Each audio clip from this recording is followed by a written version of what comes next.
just will something into happening. That doesn't seem right to me. In a fucked up way, I can actually relate to that quite a lot. But, for me, I've always had my fists. And man, is it way easier to solve problems when you're beating the shit out of somebody.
I got hands to you. That was awesome. That was awesome, and I want to know how to do that.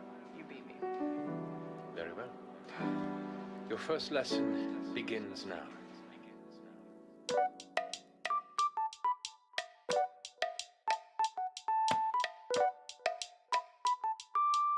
Now, depending on what you wish to learn,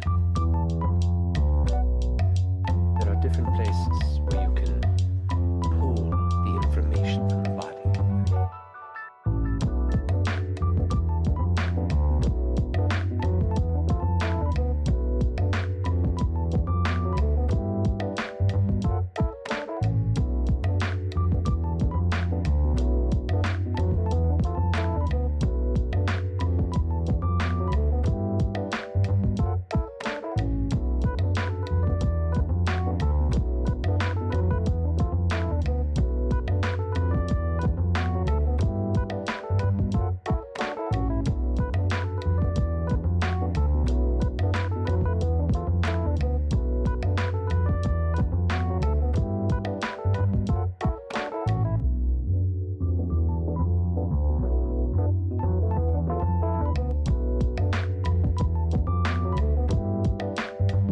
Pop, pop.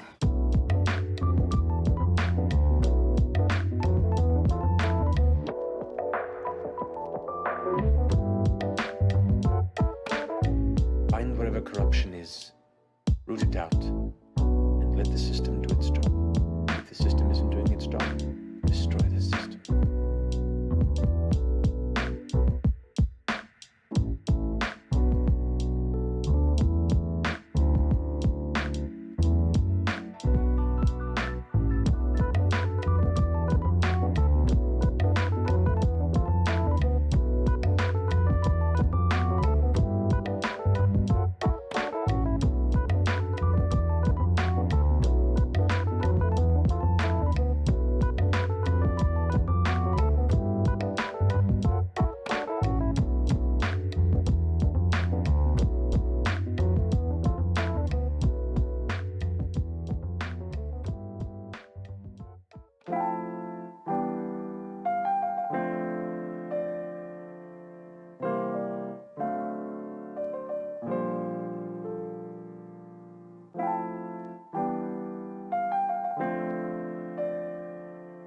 Like I can see things. Look over here. Yeah? You look like a nerd.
Try again. Really attractive. We'll keep working. No, You're that still okay. wasn't it?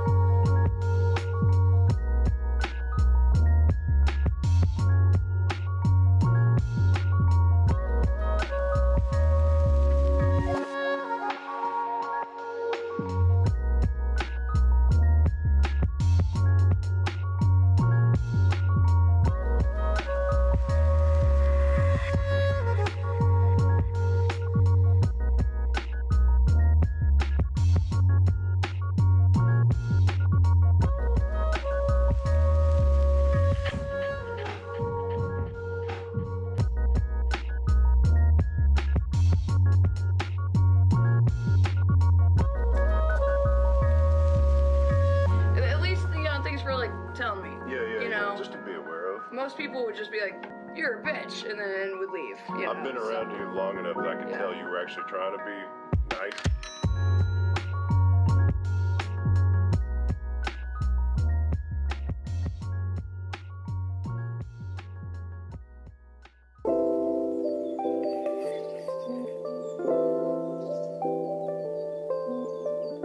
She was awesome. She didn't say much. That's why I liked her. Really cool.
a lot.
When the archive took you into the behest of your family, you agreed to undergo our discipline, our lifestyle.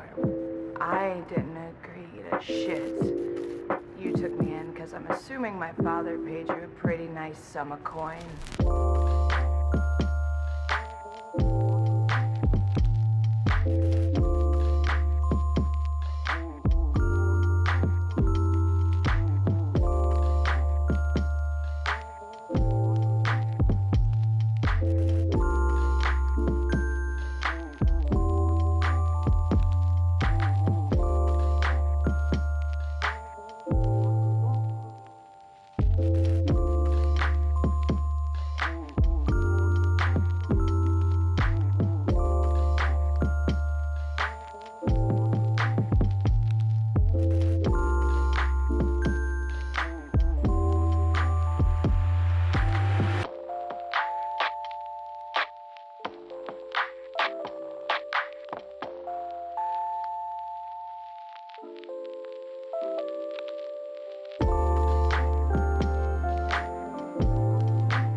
Anything else you guys wish to do over the next few days? I would like to try some chemical altered states.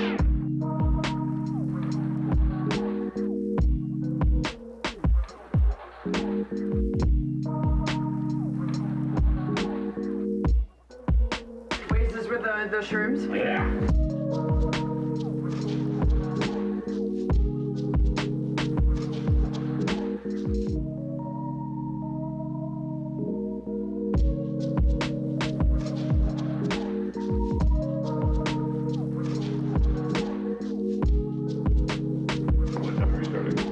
Oh, just before dusk. I'll join you. What is the nature of the goods you have? I have no idea.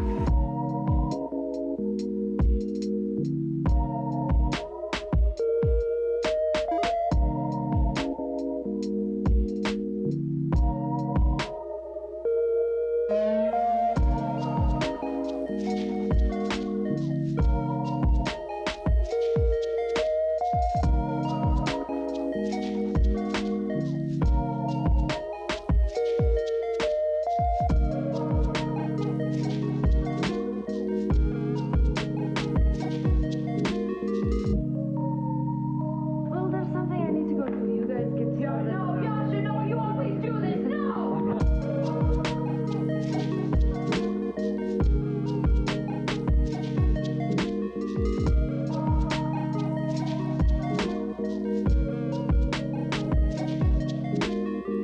The edges of your vision begin to cloud, and as you sit for a moment, your body begins to feel a bit weird. Kind of nausea creeps in a bit, and the coloration of your vision in this area becomes almost like a gray, colorless, black, white, and gray tone. How do you feel? Do you see anything? Is it interesting? I think it kind of sucks. We're gonna work on it. But You it. guys going on a walk?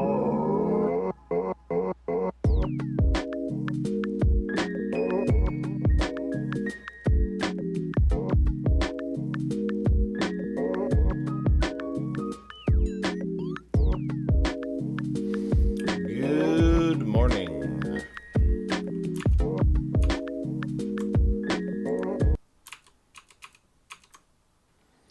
How do this? Get everyone inside! Get everyone inside! Oh my god, Giphy. I hate that Giphy now does frickin' GIFs with sound on them, and when you hover your mouse over them, even accidentally, it starts auto-playing the sound.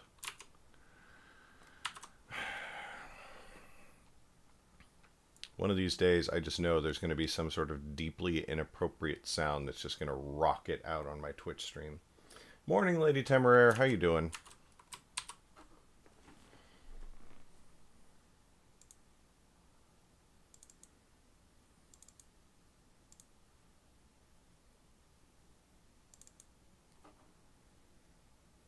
Yeah, exactly. It's like, yeah, yes, you've got it. It's weird, not gonna lie.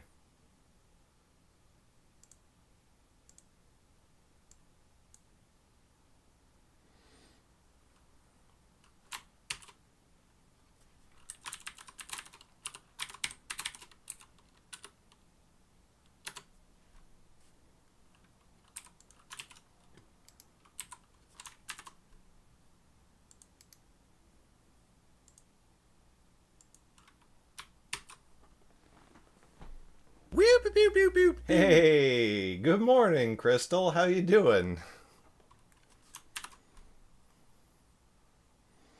Good to see you on Twitch, my gosh. Oh, boy. We are going to be recording an audiobook, and I know you're probably going to be working, but I appreciate you dropping by. Oh, you're off. Hey, just vibing.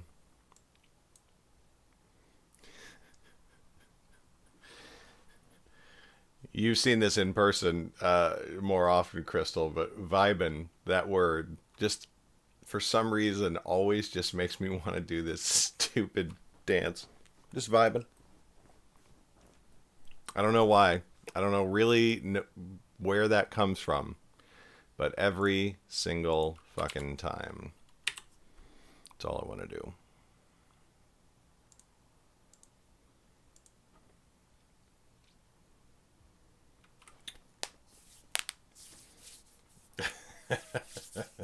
Bug woke you up.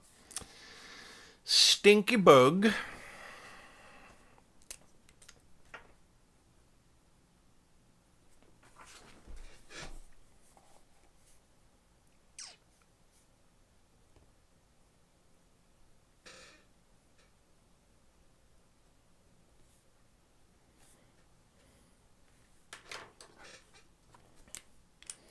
Ba-da-ba-bum.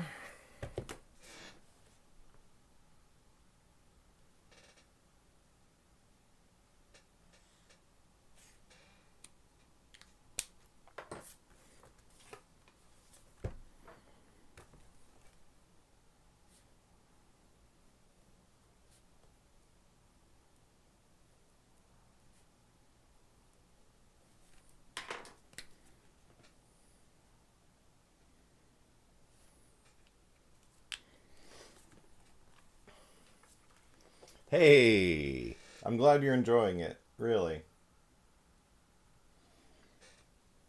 You know, I've learned over the years not to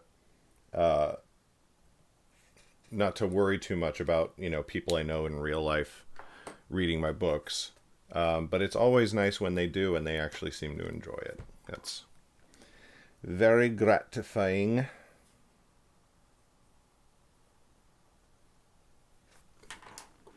Sorry, just doing some bullet journal updates real fast.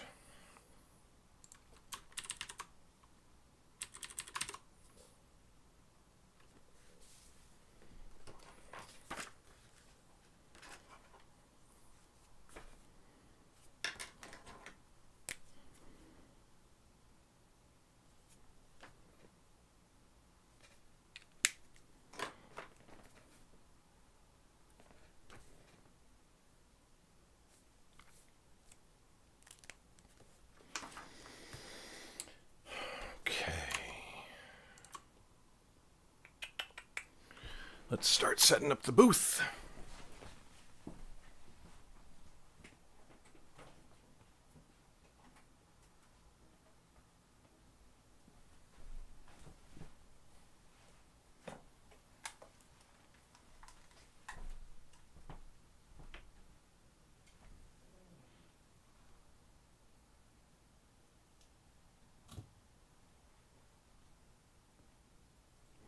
Check, check, check, check. Okay.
All right, will do, Crystal. And I'm going to go cut up some apple slices, and then we're going to start recording.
Okay. Well, hopefully we can bang out a couple of chapters today. Fingers crossed.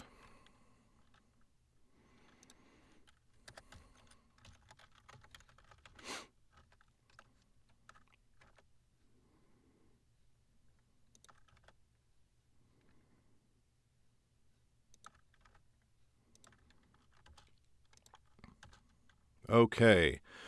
Lifemage dawning, recording day 6, starting as always with 30 seconds of silence, beginning now.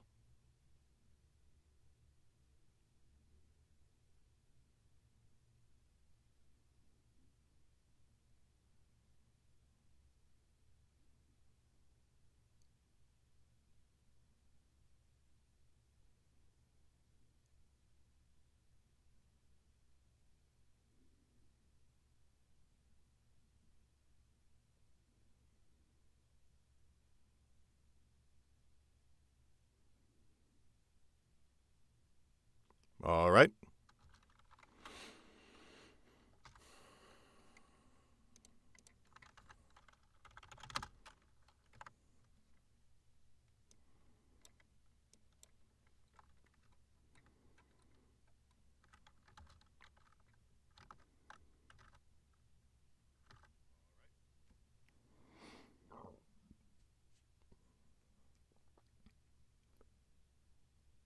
Chapter 7. Breaking and Binding. Kara did, in fact, survive the night. Not long after they bandaged the lover's wounds, she fell into a restless sleep.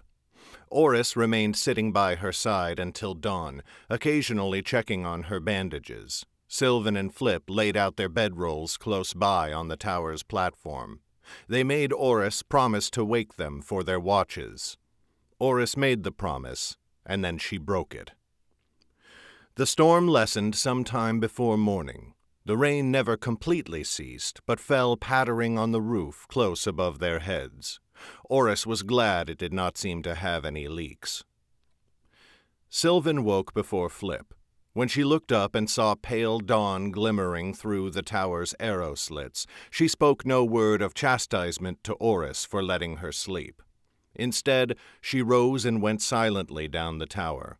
Oris wanted to ask where she was going, but instead she maintained an obstinate silence. Sylvan returned a short while later. In her hand, she had a shock of uprooted plants ending in clusters of small white flowers. I'm going to take that one again. Weird breath in the middle. Plus, I need some apple slices.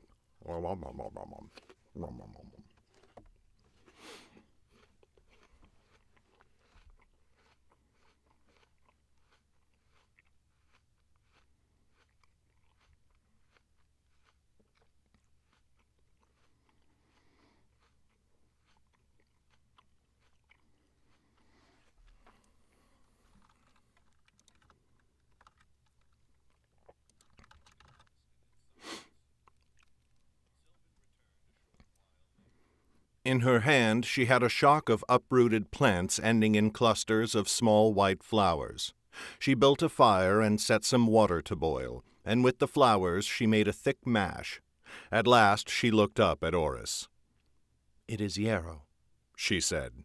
"It will help with her wounds." "I know of it," said Oris. "Then may I?" Oris nodded. Together they removed Kara's bandages, managing not to wake her while they did it, and then Sylvan applied the yarrow to her injuries. Kara stirred at that, her fingers twitching. Oris took her hands and squeezed them gently until Sylvan was done, and then she helped reapply the bandages. Kara drifted back to stillness. Mayhap Oris imagined it, but her breathing seemed to be easier. Flip woke not long after that and came to see Kara at once. He seemed mildly surprised and more than a little guilty to see her alive. "I'm glad she made it," he said to Oris with a sidelong look. "And I'm simply miserable about Ombi. You were right about my cowardice last night. Forgive me?" "I forgave you before you asked," said Oris, and she meant it. I don't feel like we're nailing Oris this morning. One more word like that. I forgave you before you asked. There we go.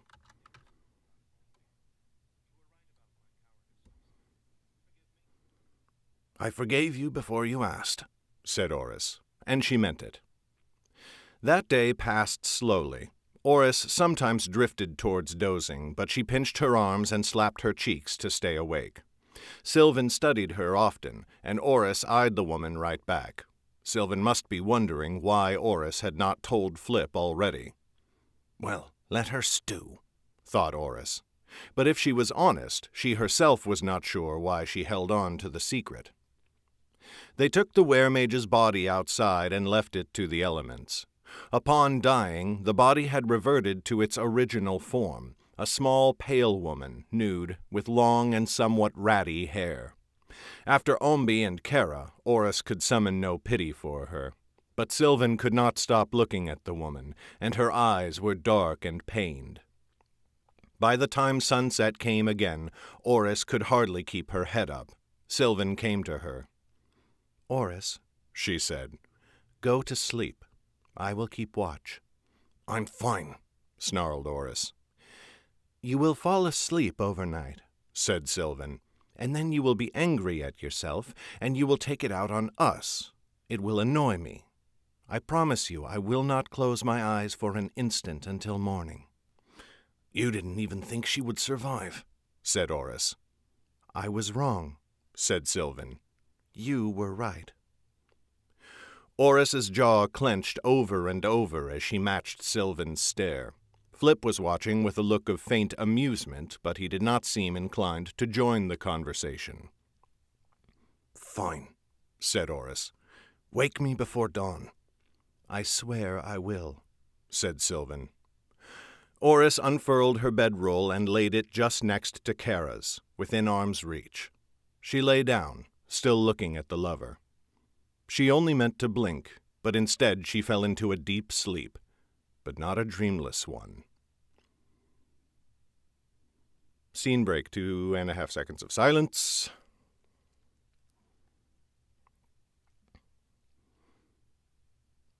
It's mine, not yours, mine. You are a foolish girl, and if you will not listen, we will do what we... Threaten me all you want, but this...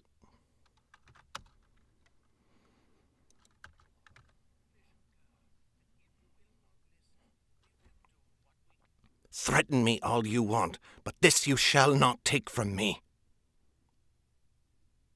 Scene break, 2.5 seconds of silence. The dream had almost faded by the time Sylvan shook Oris awake, but this memory remained. Oris jerked up from her bedroll, her eyes going at once to Kara. The lover slept peacefully. All was silent. Even the rain had stopped. She turned to Flip. The wizard had spread his limbs in his sleep, one arm and the opposite leg jutting out from his blanket. Oris burped. It was pretty gross.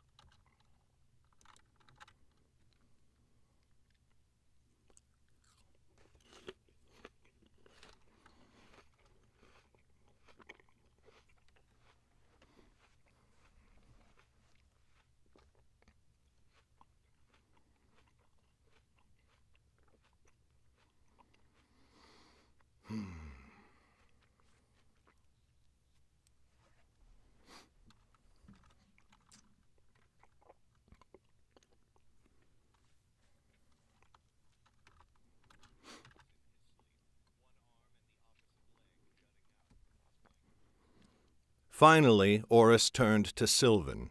The woman, the mystic, Oris reminded herself, was regarding her, and there was a strange expression in her eyes. Oris had seen it before, when she had insisted on rescuing Kara against Sylvan and Flip's advice. It gave Oris a strange, disgruntled feeling. What? She said, voice still thick with sleep. I am glad you are a good person, said Sylvan. Oris frowned. What? She said again, now more confused than aggressive. Because of my affiliations, honor would bind me to protect you no matter what you were like, said Sylvan. So it is heartening to me that you are a good person, mayhap a better one than I am. I would hate to have to serve a raging, self-centered sow. Oris could not suppress a snort of laughter, but her retort was acid. You may not have the chance, she said. I haven't at all agreed to serve you or your mystic kindred. Sylvan's eyes darted to Flip, but he was dead asleep. Please, Oris, she said urgently. Just wait until he wakes and we can speak privately. I cannot risk him overhearing. That's not my problem, said Oris. In fact, I mean to tell him today. It was a lie, invented on the spot, but it felt good to say. Just wait, said Sylvan. As soon as he wakes and can watch Kara for us, let us go off alone, and I will tell you everything. Everything you can, said Oris. You have said this before. Everything, Sylvan repeated, holding her gaze. And when I am done, I will answer any question you have. I swear it. Oris's breath had quickened. There were so many answers behind that promise. But then there was Flip. And as if prodded by her thought, Flip began to stir. He blinked hard, sitting up and brushing back his long hair with his fingers. His hand rose to rub his chest through his tunic. Good morn, he said. Or a good enough one, I suppose. How is she? Now, thought Oris, now is when you should tell him. He's your best friend. Tell him. She sighed. Still alive? She said. Sylvan and I were waiting for you to wake. We both need to piss. Watch her. Of course, dear, said Flip. He shrugged on his coat and came over to take his position just next to Kara, lowering a hand to stroke her forehead. Come on, said Oris. Sylvan rose to follow her down the tower's stairs. Outside, they were greeted by the first true dawn they had seen for days. Dark rain clouds still clustered to the south. But to the east, the sky was clear and blue, and the sun bathed their faces. They both stood there for a moment, letting it warm them within their cloaks. Oris turned to Sylvan. All right, she said. I'll have my answers now. Sylvan hesitated. Her eyes swung back and forth as if they were searching for the right place to begin. Here it is, then, she said at last. You, Oris, are a wizard. Oris blinked. Are you mad? No, I'm not. Sylvan smirked. I understand why you would not believe it, but it is true. How much do you know about magic? Do you know the branches? Oris frowned. Flip's discussed it before, but I'm not altogether familiar. There are 4 branches, aren't there? Fire magic, like Flip. Were magic, like the beast we defeated. And then there's alchemy and mind magic. That is what everyone is taught, said Sylvan. From commoners' children to students at the Academy for Wizards. But what is hidden from all of them is that there are 2 hidden branches. They are life magic and death magic, though in halls of learning they are called ceremancy and necromancy. Life and death? Those aren't types of magic, said Oris slowly. They are forces. You might as well say they're sky magic or seasons magic. Sylvan shrugged. Who knows but that there might be?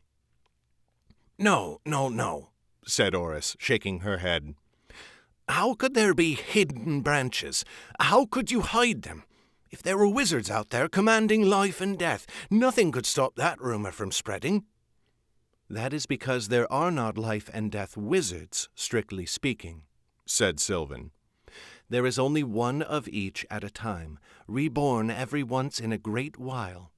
When they come, it signals a time of turmoil.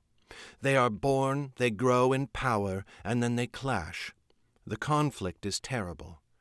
And the victor then determines humanity's course for the future, until whenever they are both reborn again.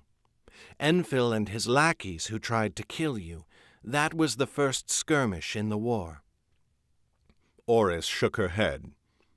No, this is ridiculous. I cannot be that person, that kind of person. Sylvan looked hard at her. Word has spread of what you did at Wellmont. That is how I learned of you, and it is how the enemy learned of you too.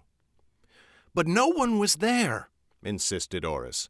No one saw what happened except Flip and me, and we don't even understand it. Someone saw it, said Sylvan. They did not know what they saw, but word spread, and some of us recognized the signs. Oris began to pull on her braid, running her fingers around its turns, but then she stopped herself. That was an old habit from her childhood, and one she had worked hard to rid herself of. So you want to protect me because I'm the Lifemage, finished Sylvan. Or the Ceremancer, if you wish to use academic language. I don't.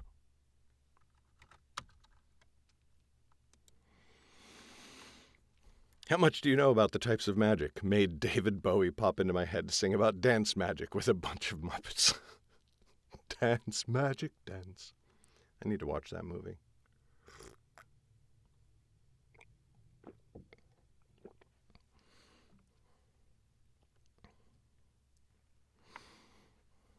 You remind me of the mage. Which mage? The one with the power. What power? Necromancy.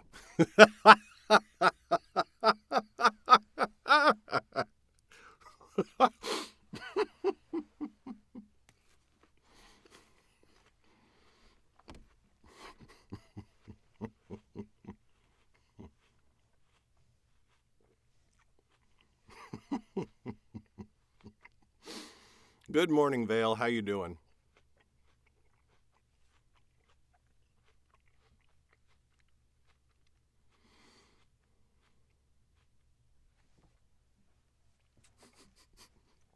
That was a good one. At least in my own head. I'm all alone in the sound booth. I have to keep myself amused somehow. And hopefully in a way that's not going to get me banned from Twitch. Pre-caffeine, what a horrible state to be in. No, I'm kidding. Good morning.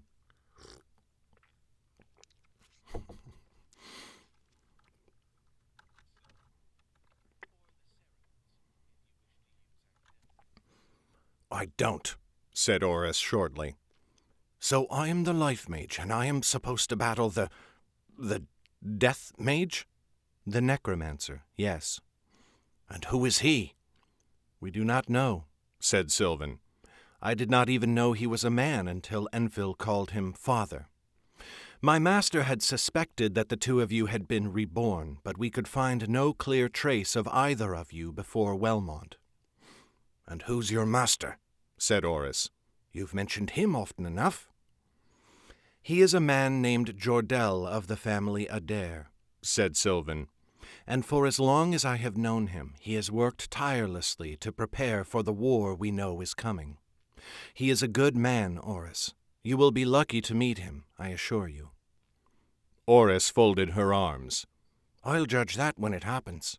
But fine then. Now that you've found me, what about the Necromancer?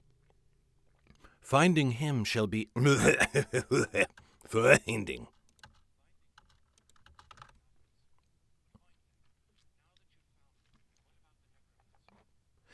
Finding him shall be its own great challenge, said Sylvan. But it is urgent that we do. We hoped the enemy would have no more knowledge of his nature than you, but it is clear that he knows his destiny and has been gathering his strength, likely for some time. Enfill and his assassins were proof of that. And you, the mystics, you're afraid the Necromancer means ill for Underrealm, said Oris. Of course he does, said Sylvan, as though it should have been obvious. He is the servant of death, and we are pledged to his destruction. You likely think of the mystics as servants of the High King's law. That is true in the between times, while we wait for your resurrection. but royal service is not our only bond. When we take our badges, we pledge to serve life itself. We claim it as our highest duty. Most among our order know nothing of the great conflict, and they take the promise as a platitude. But some know. The truth is that the mystics are the personal army of the Ceremancer, bound to obey them in their war against the necromancer. But the necromancer has their own warriors, called the Shades. The last Ceremancer thought the Shades were destroyed, but they have only been in hiding. Now the new necromancer has been rallying them to his cause, growing their strength under our very noses. You need the mystics now in order to survive, just as we need you to fulfill our purpose. Oris shook her head. You're making my head hurt. I told you, I don't care about your purpose, or anyone's. And I told you, Oris, that no longer matters. Sylvan's tone was not unkind, but it was implacably firm.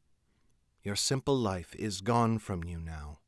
The necromancer and his shades will pursue you, and when they find you, they will kill you. But the mystics will protect you. We are the only ones who can. The enemy cannot be allowed to win. If he does, it will be the end of everything. Everyone. Oris snorted bitterly. You paint a pretty picture.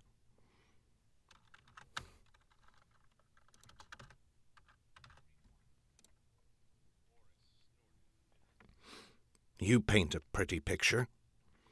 I may have hidden truths from you, but I have not lied to you since we met, said Sylvan. And I am not lying to you now. We can keep you safe, and we can burp. It's a day for belches, for burpity burps.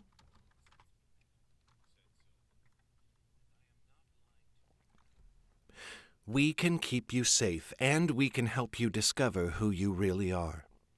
I do not know who your parents are, but my order can find out. We have every resource, connections you cannot imagine, and we are honor-bound to use them in your service. Something smoldered inside of Oris, and she was ashamed to admit, even to herself, that it was a yearning. Who could wish not to believe it, at least in part?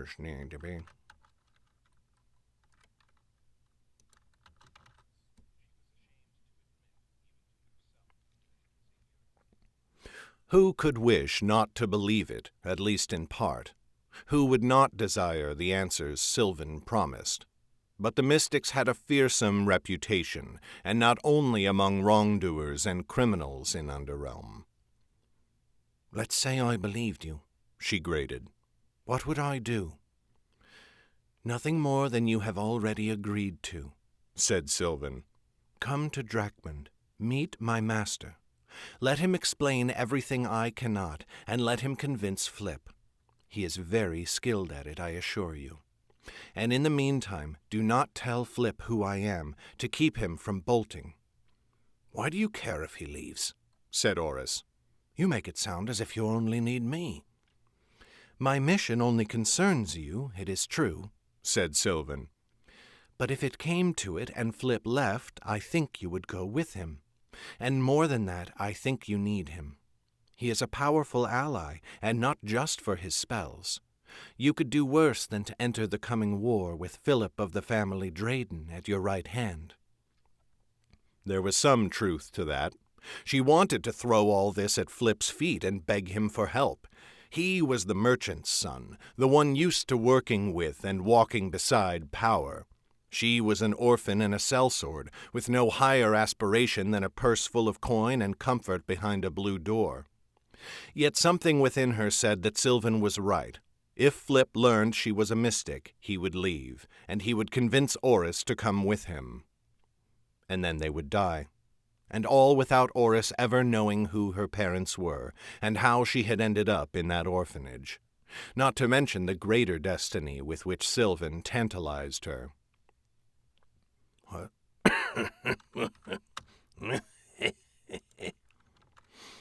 Basic level of audiobook narrator might be able to fake a British accent, but only the true masters of the vocal arts can belch in character. You goddamn right. C-, barely passing. Benedict Cumberbatch as a dragon. A+, top tier. Benedict Cumberbatch belching as a dragon. Next level shit right there.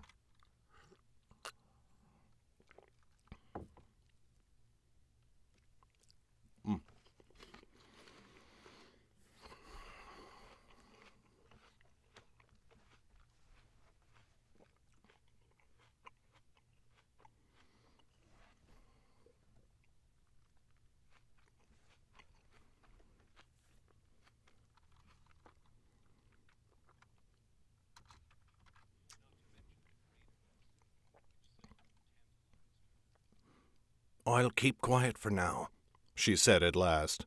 But we can't leave Flip entirely in the dark. We must tell him about these hidden branches, or what have you. Sylvan's eyes flashed. That may not be wise. It's the best you'll get from me, said Oris. I'd be a fool to trust you, and so I need to hear from him. Let me take the lead in the conversation. I know how to steer him. But before we return, give me a moment. I wasn't lying when I said I needed a piss. Flip accepted the story much more easily than Oris thought he would, and certainly easier than Oris herself had. He asked a few pointed questions, which Oris referred to Sylvan when she did not know the answer. Of course, Oris said nothing about Sylvan being a mystic, and in the end, Flip nodded slowly, his gaze distant. It makes sense, he said. You think this makes sense? Said Oris. Flip, if I were a wizard, don't you think we would have noticed by now? Oris, we did notice, said Flip. His hand rose to his chest. We were both at Wellmont. Sylvan's gaze went sharply to Oris. Oris ignored her. I mean before that, said Oris. Wouldn't you have, I don't know, sensed the magic in me or some such thing? Why would I have? Said Flip. Wizards rarely show signs of magic unless they are trained. Oris folded her arms, trying not to appear as if she was pouting. Well, I'm glad the two of you have this self-fresh need if you're here to bear the fear to bear the good football.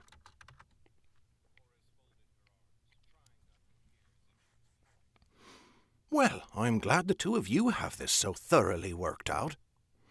Flip smiled, and then he turned to Sylvan. Why did you not tell us from the beginning? Sylvan frowned. I did not want to tell you now, she said. But Oris has been pestering me since the day we met. This morning, before you woke, she told me she would not walk another step by my side unless I gave her more.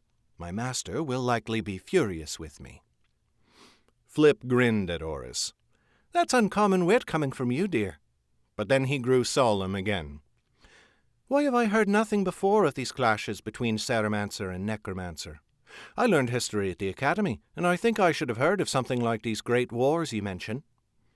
Sylvan nodded. This is one of the stranger aspects of the situation. In the last resurrection cycle, the Lifemage won, but the war was so devastating that they wished to prevent it from ever happening again. They exterminated every trace of the Necromancer's forces they could find across the 9 kingdoms, but then they went further. They wiped all mention of the Necromancer from history, from every tome in Underrealm. Only some of their chosen followers were given the knowledge, to pass it down through the generations for when they returned. The High Kings have always known, and they passed the knowledge from one to the next. Some other great figures, like my master, learn it as well, even if by accident. The Lifemage's hope was that in this way, the Necromancer would have no support when next they rose, and be easily defeated. Flip's face twisted. That's the most foolish thing I've ever heard. Flip, said Oris, I believe her. Oh, I don't mean to cast doubt on her story, said Flip. I mean to say that the Lifemage's decision was impossibly stupid. For one thing, we can see it didn't work. The Necromancer is here, and he's got followers aplenty. Some of them tried to kill us just a few days ago. But more importantly, if no one knows he's coming, how are they supposed to prepare for his return? To Oris's great surprise, Sylvan nodded. In fact, I agree completely. I would have told everyone I possibly could. Even now I want to tell everyone in the 9 kingdoms, and I would, if my master had not forbidden it. Wise of you and foolish of him, said Flip. But so be it. This explains why some noblemen would wish to keep Oris alive, and it's not the most outlandish tale I've ever heard. What tale could you have possibly heard that's more outlandish? Said Oris. Flip ignored that, fixing Sylvan with a piercing look. Oris grew nervous. Tell me honestly, do you serve the High King? Sylvan grew suddenly tense. The question was dangerously close to the truth, but she met his gaze. I do, after a fashion, but not directly. It was not she who sent me after you, if that is what you are asking. Flip waved a hand. Very well. Say no more, if it'll break your bonds of honor. So long as a purse of gold still awaits us at the end of the road, I see no reason to turn aside. Do you, Oris? I am less certain, said Oris, thinking hard. This is more than we bargained for. I was perfectly fine with our lives the way they were. Flip shrugged and grinned. The world does not exist to grant our wishes, dearest one. Oris scowled and turned away from them both. Scene break, 2.5 seconds of silence.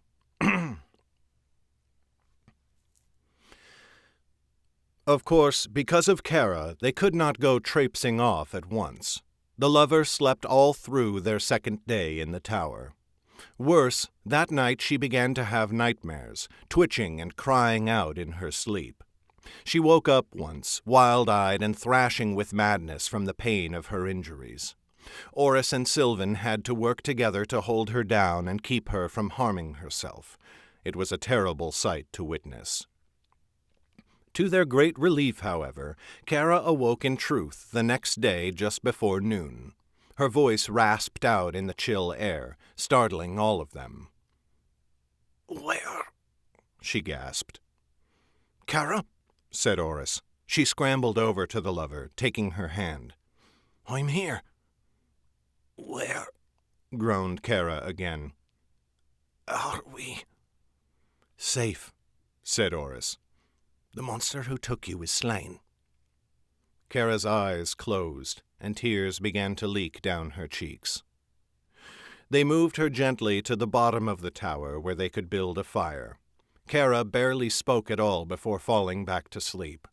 But that afternoon, some hours before sundown, she woke again, and the strength in her voice was remarkable.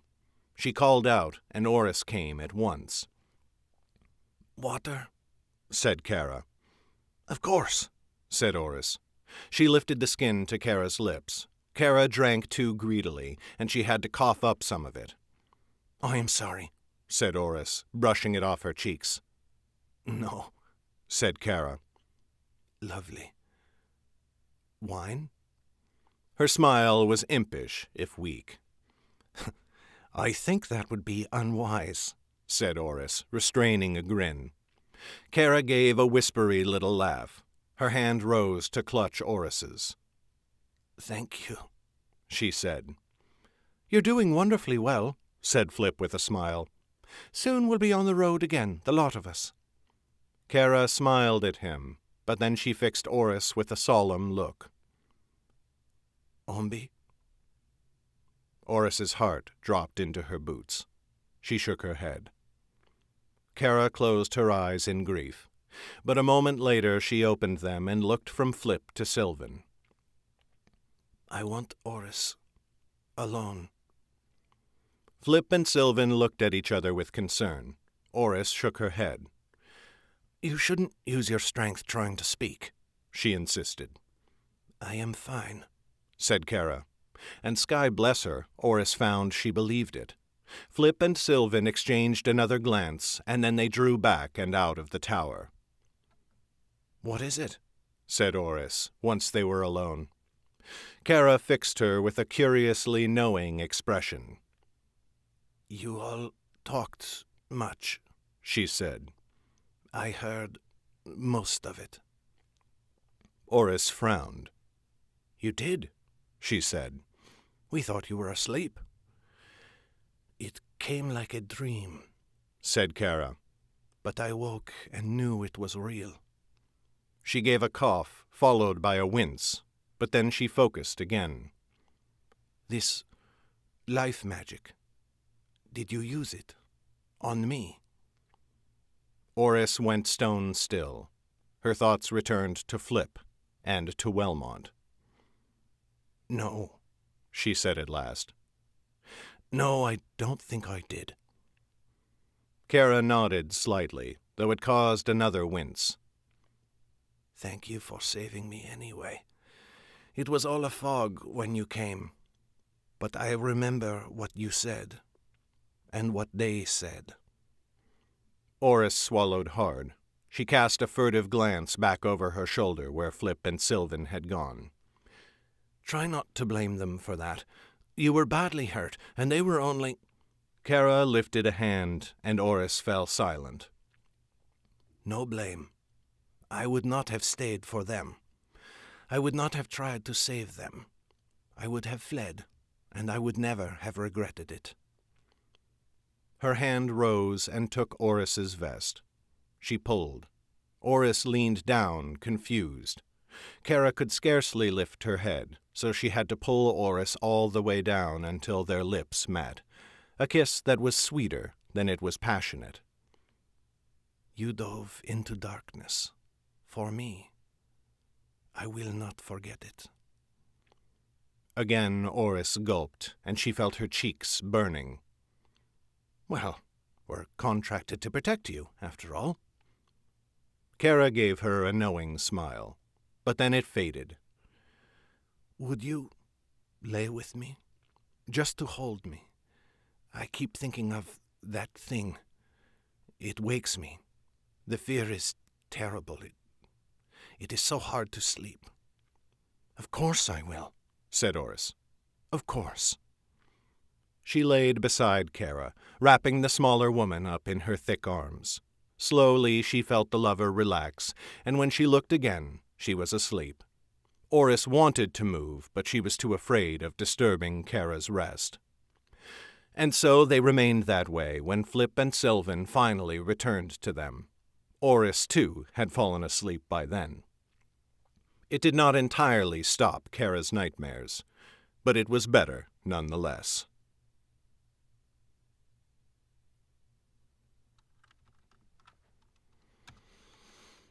Chapter done. That's a long-ass chapter, fuck.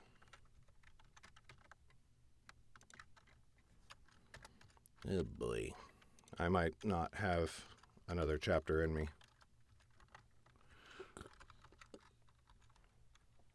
Oh, the next one's really short. Okay, we're going to try to bang it out. We're going to do this. We're going to do this. We've got this, team.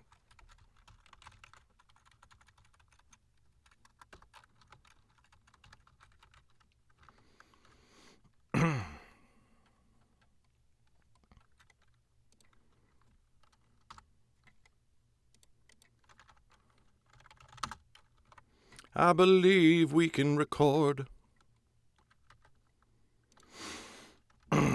Hey, Lady Temeraire. Oh, sudden Swedish chef cameo. It's my favorite little quirky thing that I do during these things. Okay. Come on. Little bit of coffee. A little bit of apple. We got this. 1,600 words. Easy.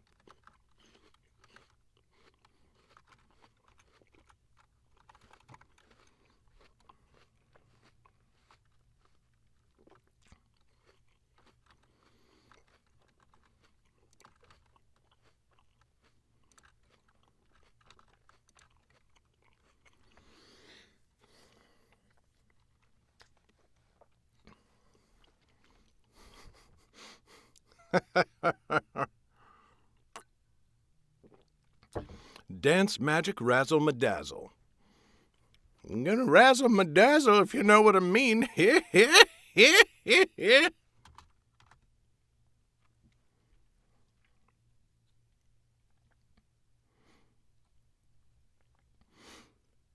Chapter 8. Wandering Ends. Lifemage Dawning, Chapter 8. Wandering Ends.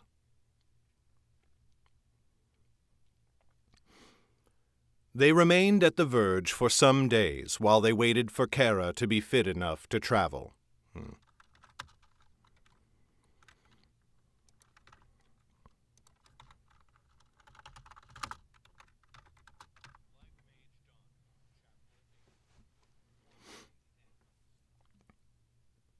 They remained at the rustening verge for some days while they waited for Kara to be fit enough to travel.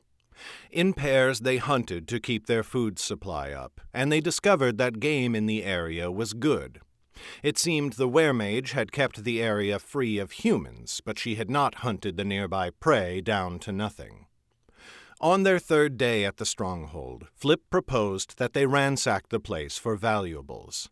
Any treasures from the stronghold's occupation seemed to have been looted long ago. But there were several other corpses like the first one they had found, and some of them bore purses full of coin. All told, they assembled more than 30 gold weights. Flip and Oris insisted on giving the money to Kara, to which Sylvan easily assented. Kara demurely refused, but only once, and when they urged her again, she took the coins. On a day free from rain, they tended to a more somber affair, the burning of Ombi's body on a pyre. Oris, Flip, and Sylvan all cut wood for the bier. When it was done and Flip had wrapped Ombi in cloth gathered from the stronghold, Oris brought Kara outside for the lighting. They put flame to the wood, and there they waited until everything had burned down to embers. Oris tried not to stare at the others. Grief was a private thing if one was not invited to join in it. But she could not miss the shaking of Kara's shoulders as she wept. As the days went by, Kara grew stronger and became more active. The other three fretted over her, trying to convince her to rest, but Kara would not heed them. Soon she was up and puttering about their makeshift camp at the base of the tower. She cleaned the place as best she could, and she insisted on taking her turn cooking at least once a day. When a week had passed, Kara told them she was ready for travel. In fact, she all but demanded that they leave at once. Oris and Flip worried she was not yet strong enough for the road, but Kara gave them a steely look. "I mean to leave this place," she said. Her voice had steadily been improving, though it held a rasp that vepers need if who heard the bear the football.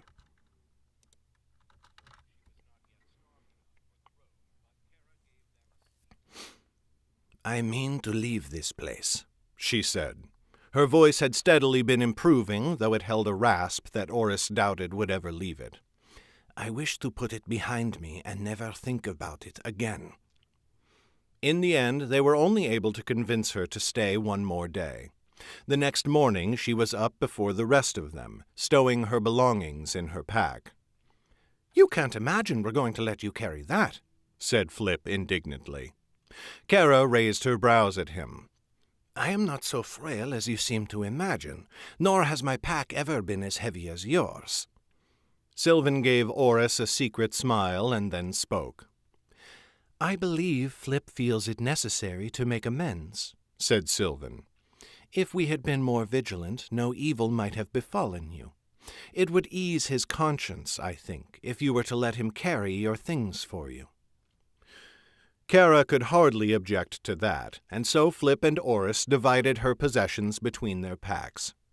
It gave Oris a new appreciation for how crafty Sylvan could be, soothing tempers and gently guiding others to behave as she wished. It was both alluring and concerning, for she could imagine Sylvan turning such tricks on her. They set out before midday.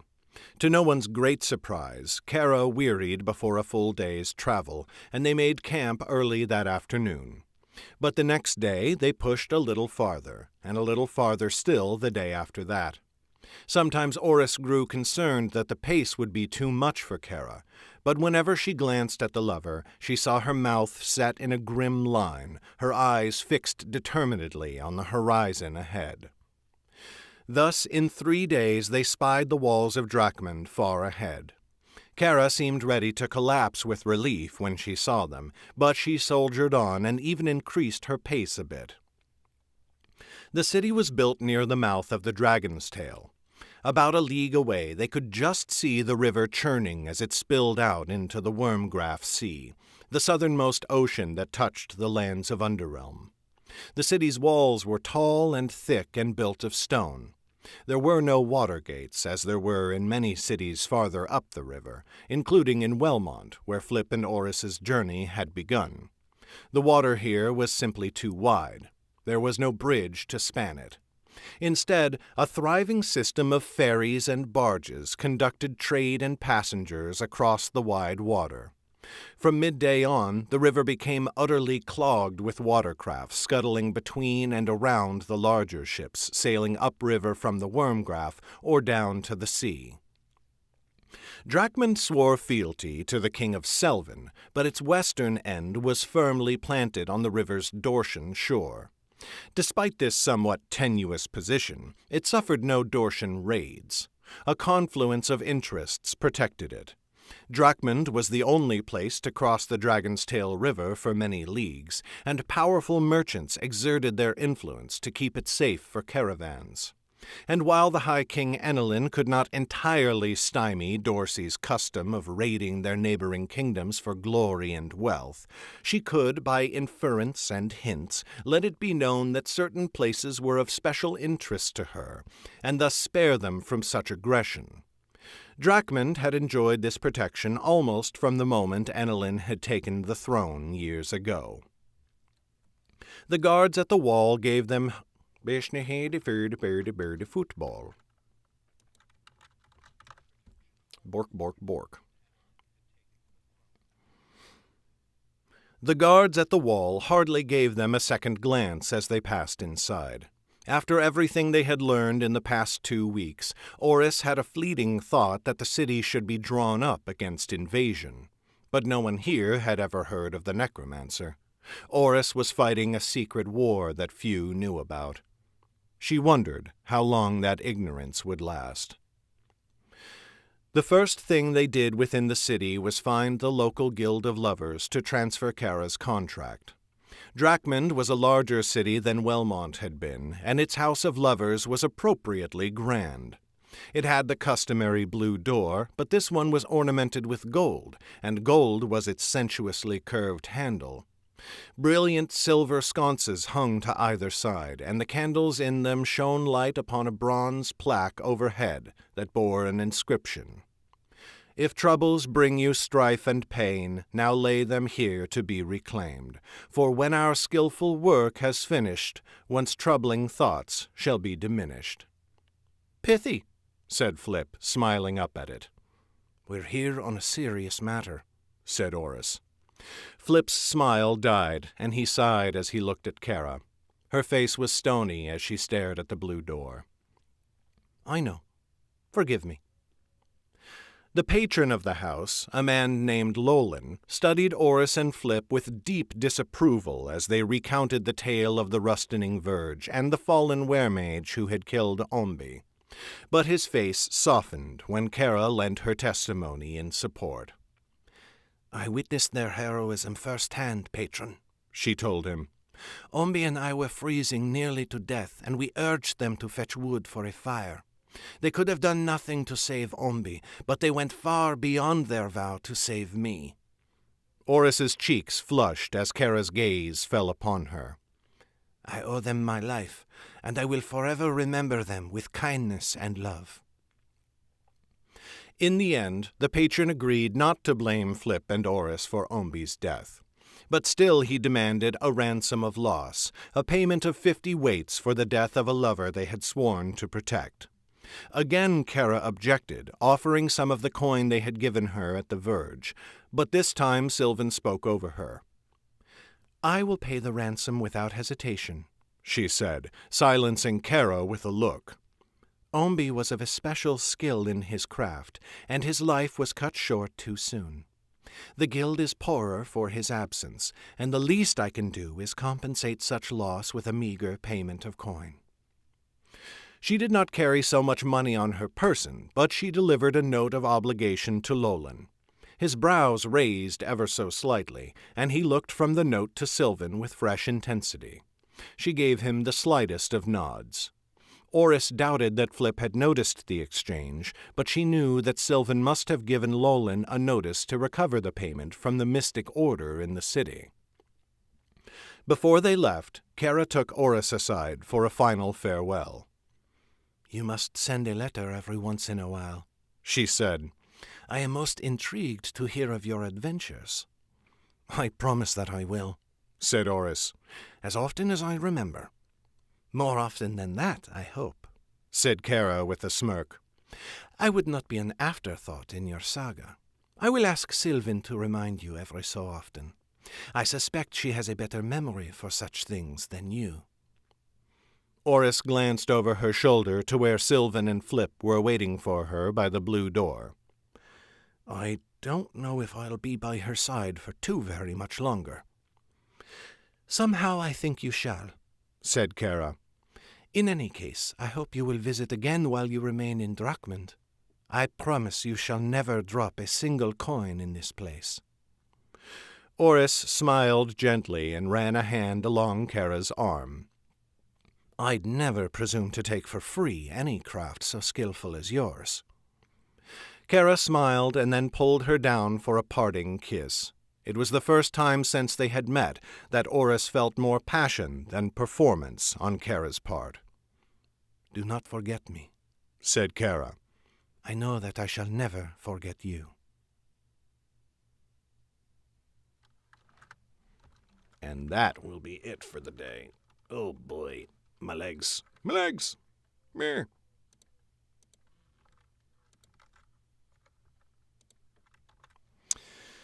Oof.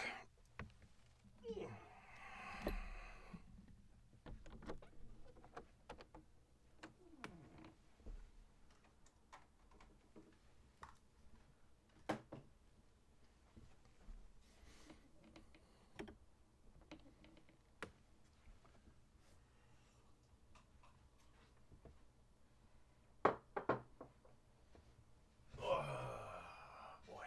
Oh, screens.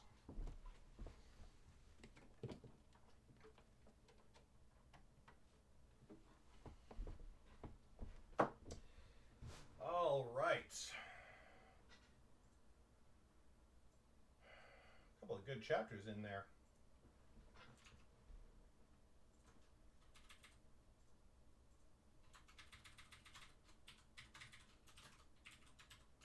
But now, alas and alack.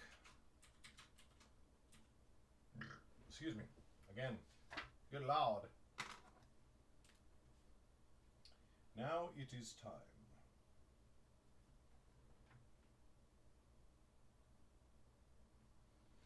For the regular day to begin.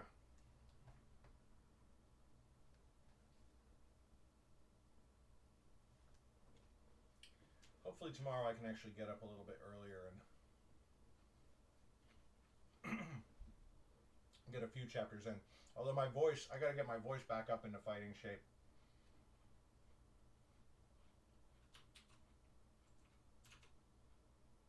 Took too long of a break and I'm struggling, man. Who are we raiding today?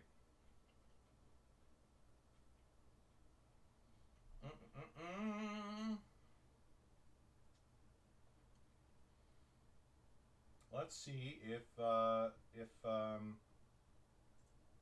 Cypher is accepting raids right now. I don't know that she is.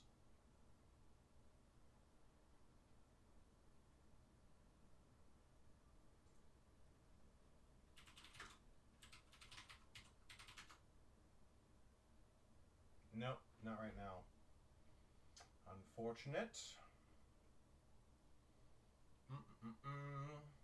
Hey, Fairy Wings is streaming. We shall raid the lovely Fairy Wings.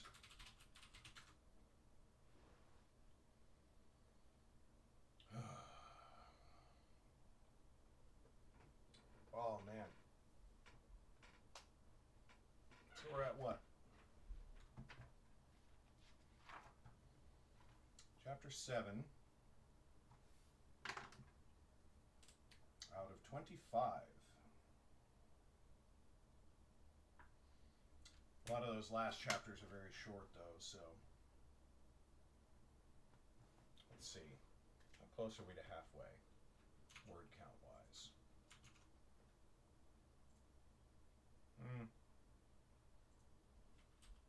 No, we got some chunky chapters ahead of us.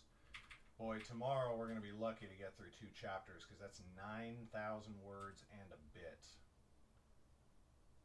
I don't know. We'll see. Might be able to... Actually, we might be able to do it. But we'll find out together tomorrow. In the meantime, thank you so much for coming and tuning in. Awesome to see you, Crystal. Vale, as always. Lady Temeraire, thank you so much for being here. Y'all rock. And I will be back with another early morning stream tomorrow. Until then, bye.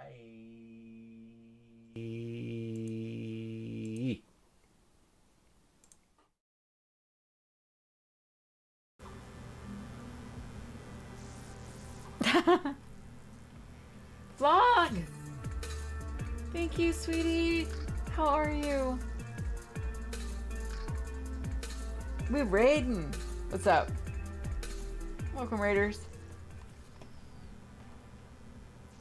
My name is Fairy, and I'm a complete spaz.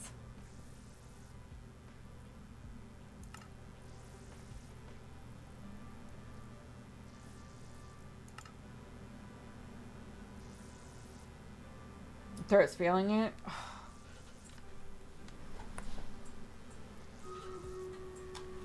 That sucks. Alright. To the stream raiders.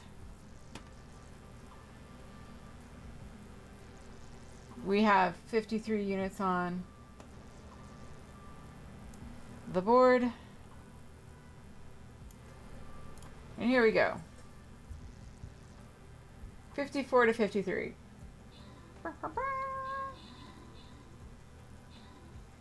Well, at least with you doing the recording, you know that the names are going to be pronounced right. I giggle at some of the recordings because they have a clearly American book, but they have someone who is English reading it, and so they give English pronunciation or British pronunciations to the words, or decidedly more European, and for a lot of people that throws them, and for me it just makes me giggle. But I don't do a lot of audio books. I don't get the same connection. And for me, I'm one of those readers. Like, okay. I freaked out when I found out that there was people who did not see books. They saw the words on the page. They didn't see.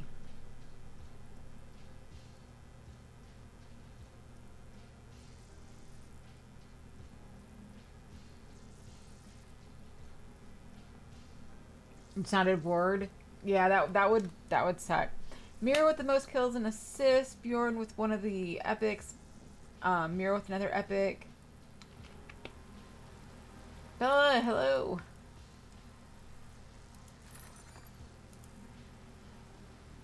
Woman, Miro, and Bjorn, congratulations.